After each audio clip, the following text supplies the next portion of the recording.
video. It's a very interesting story, so be attentive. ये कहानी है दो दोस्तों की, जिनकी दोस्ती की शुरुआत अभी कुछ ही दिन पहले एक हॉस्पिटल के रूम से हुई थी, जहां वो दोनों एडमिट थे।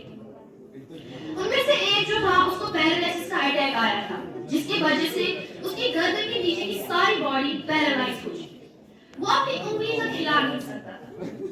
वो रोज उसके पास जो भी नर्स आती थी वो उसे कहता कि मुझे कोई ऐसा इंजेक्शन दे दो जिससे कि मैं मर जाऊं। मैं अब और जीना नहीं चाहता। ऐसी जिंदगी का क्या मकसद?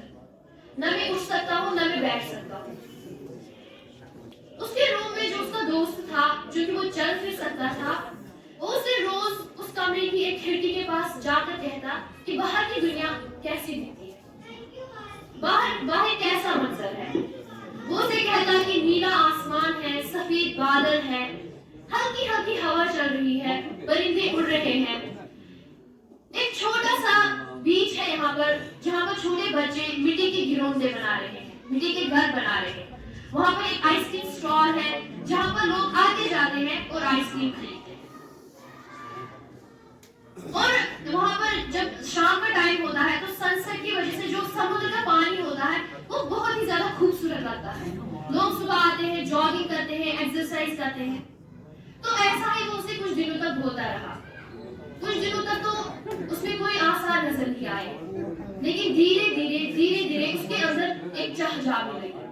वो अब सुबह का इंतजार करने लगा कि कब सुबह होगी, कब मेरा दोस्त मुझे फिर से बताएगा कि आज बाहर क्या हो रहा है। ऐसा ही कुछ 2-4 दिन तक चलता रहा, लेकिन एक दिन जब वो दोस्त अपने बेड से जब वो बेदार हुआ तो उसने अपने दूसरी तरफ अपने दोस्त का बेड देखा। वहां पर कोई नहीं था, बेड खाली था। तो उसने नर्स को बुलाया और नर्स से कहा कि वो कहाँ गया, क्या वो डिस्चार्ज हो गया है? नर्स ने उससे कहा आपको तो उसने शायद बताया होगा कि उसके पास कुछ ही दिन बचे थे और कल रात उसकी डेथ हो गई। ये सुनकर उसके अंदर की सारी उम्मीद टूट गई। जो देर तक जागता था, रात को देर तक जागता था, सुबह जल्दी उठता था, सुबह का इंतजार करता था, अब वो दिन रात रोने लगा, क्योंकि उसका दोस्त ही था जो उसे बाहर की दुनिया से जोड़े रखता था। अब लेकिन उसके अंदर एक और चाह जागने लगी। अब वो ऐसा सोचने लगा कि काश मैं अपनी आंखों से देख पाता कि इस खिड़की के बाहर क्या है। तो एक दिन उसने बहुत कोशिश की, यही सोचते सोचते उसके अंदर एक एनर्जी फील हुई, एक ताकत महसूस हुई, यहाँ तक कि वो अपने बेड से नीचे गिर गया। जो भी वो अपने बेड से नीचे गिर गया तो उसने बहुत कोशिश की और घसीटते रगड़ते वो उस खिड़की तक पहुंच गया। जो भी वो उस खिड़की तक पहुंच गया, उसने खिड़की को पकड़ा और खड़ा हो गया और अब बाहर देखने लगा कि इस खिड़की के बाहर क्या है। जो मुझे दोस्त बता रहा था कि कितनी खूबसूरत, बाहर कितना खूबसूरत मंजर है, मैं खुद अपनी आंखों से देखना चाहता। जो भी उसने खिड़की के बाहर देखा, उसे बहुत ही बड़ा शॉक लगा। उसने नर्स को चिल्लाकर बुलाया और कहा कि ये तुमने क्या कर दिया? खिड़की के बाहर ये काली दीवार खड़ी क्यों कर दी? मेरा दोस्त मुझे जो बता रहा था यहाँ पर तो ऐसा कुछ नहीं है, ये खिड़की के बाहर तुमने काली दीवार क्यों खड़ी कर दी?